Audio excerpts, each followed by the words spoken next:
ભાવનગરમાં એસઓજીએ નશાકારક કફ સિરપના જથ્થા સાથે એક ઇસમને ઝડપી પાડ્યો છે।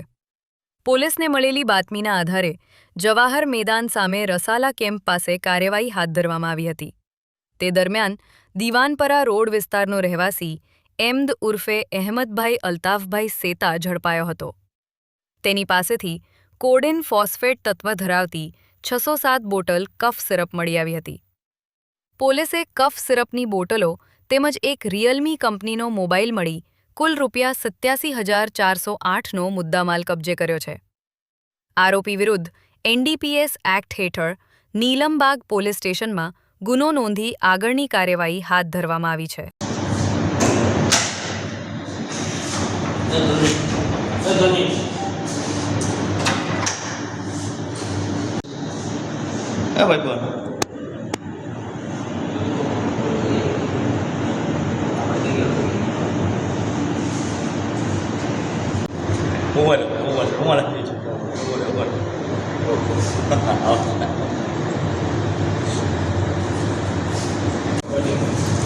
Gracias.